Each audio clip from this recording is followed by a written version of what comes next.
हरियाणा के महामहिम राज्यपाल श्री बंडारू दत्तात्रेय ने कहा कि भारत देश में त्योहारों का अपना विशेष महत्व है।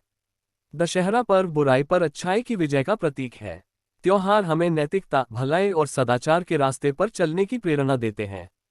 उन्होंने कहा कि इंसान की बुराई की राह पर हमेशा हार निश्चित होती है। प्रत्येक व्यक्ति को अपने जीवन में हमेशा सच्चाई के रास्ते पर चलकर नेक कार्य करने चाहिए।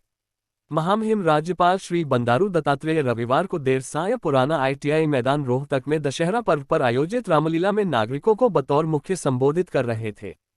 उन्होंने उपस्थित लोगों को दशहरे की अग्रिम शुभकामनाएं दी। उन्होंने कहा कि दशहरा हिंदुओं का एक प्रसिद्ध त्योहार है।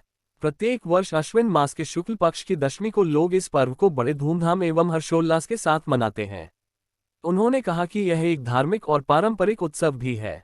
पहले 9 दिन तक देवी दुर्गा की पूजा की जाती है और 10वें दिन लोग असुर राजा रावण का पुतला जलाकर इस पर्व को मनाते हैं।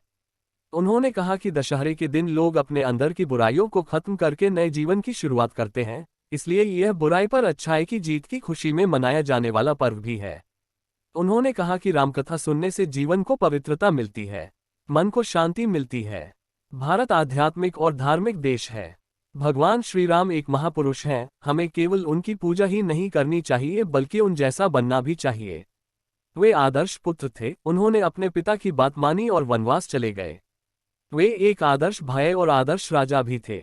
उनका जीवन हमारे लिए प्रेरणा का स्रोत है। ये बड़ी अच्छी बात है कि यहाँ पुराना ITI मैदान में आयोजित रामलीला के साथ साथ पर्यावरण संरक्षण का संदेश दिया जा रहा है।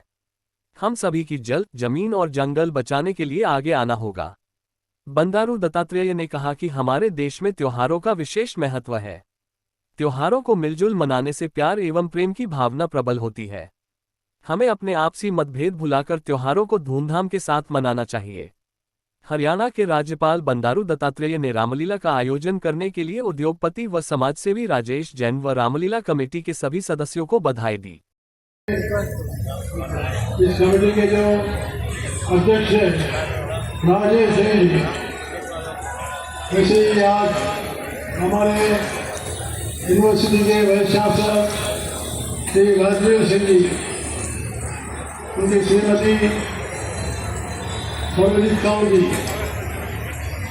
और श्रीमती संजय जैन जी, हमारे पूर्व मेयर मनमोहन गोयल जी और सुभाष गायन जी, श्री सुरेश बंसल जी, कार्यक्रम में मुझे भाग लेने का राजीव जैन जी ने मुझे यह आह्वान किया है। मैं पहले उनको धन्यवाद देना चाहता हूँ। राजीव जैन जी ने बहुत ही सामाजिक कार्य करने में और धार्मिक कार्य करने में बहुत ही आगे रहते हैं और उनका जो इंडस्ट्री है वो आज दुनिया में एक माना हुआ स्पेस में काम कर रही है इंडस्ट्री। इसलिए उनको और एक बार मैं सबके तरफ से उनका परिश्रम को, उनके त्याग को, उनकी सामाजिक सेवा को धन्यवाद देना चाहता हूँ। और आज ये रामलीला पर्व जो है उत्तर भारत में बहुत ही धूमधाम से मनाया जाता है और राम कथा बहुत ही पवित्र भावना से होता है। राम कथा सुनने से अपना जीवन को एक पवित्रता मिलती है। राम कथा से हमारे मन को शांति मिलती है। तो ये 10 दिन जो ये नवरात्रि के संदर्भ में या राम कथा का जो उत्सव चल रहा है, इससे मैं विश्वास रखता हूँ कि भारत जो है एक आध्यात्मिक और धार्मिक देश है और हमारे देश में राम कथा का बहुत ही जो है आधार है और मैं बहुत खुशी हूँ। अयोध्या में मैं यहाँ के सभी उपस्थित नागरिक बहनों से प्रार्थना करता हूँ, आप आपके जीवन में कभी न कभी एक बार तो भी अयोध्या में राम मंदिर जाकर दर्शन कर लीजिए। बड़ा राम मंदिर बना हुआ है, तो इतिहास भी बहुत बड़ा है। इसलिए मैं आप सबको ये बात इतना ही कहता हूँ कि राम जो है एक महापुरुष है। राम जो है केवल भगवान बनाकर राम की मूर्ति लगा के पूजा करना और राम की भूमि को जो है बहुत गाना, लेकिन हमारे जीवन में उनके गुण को हम आचरण में लाने के लिए हम ज्यादा काम नहीं करते। इसलिए रामलला का मतलब यही है, राम जैसे थे हम भी वैसे व्यवहार होना चाहिए, राम जैसे हमारे बलराम वैसे होना चाहिए।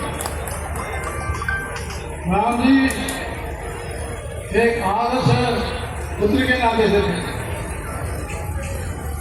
अपने पिताजी को वचन दिया था, मैं जो है वनवास जाऊंगा। उनके पिताजी ने पूछा कि आप जो है राजा बनने वाले हैं और वनवास जाना है।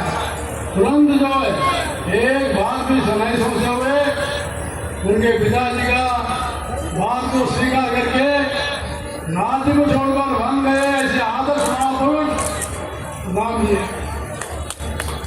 इसलिए कभी भी राम जो है आदर्श पुत्र के रूप में और आदर्श पति के रूप में और आदर्श भाई के रूप में और आदर्श राजा के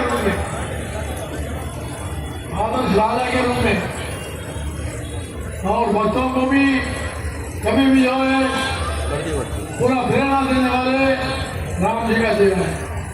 तो इसलिए आप लोग राम जी का गाना अच्छा सुनिए, राम जी से प्रेरणा लीजिए। राम जी ने कहा कभी भी जो है सच बोलना चाहिए, झूठ नहीं बोलना चाहिए, अपने जीवन में सच्चाई से चलना चाहिए,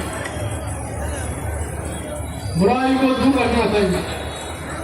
और मुझे खुशी है आज हमारे राजीव जैन जी ने मुझे जो आज यहाँ चित्रण बनाया, जो पर्यावरण को रक्षा करने के लिए मिट्टी को भी जो है पवित्रता के रूप में देखने वाले वातावरण को आज खड़ा किया है। आज देश में बहुत जरूरी है पानी का सुरक्षा करना, मिट्टी का जो है सुरक्षा करना और वायु का भी जो है पवित्र रखना। ये सारे विषय राम जी ने को बताया। तो इसलिए मैं आप सबसे यही प्रार्थना करता हूँ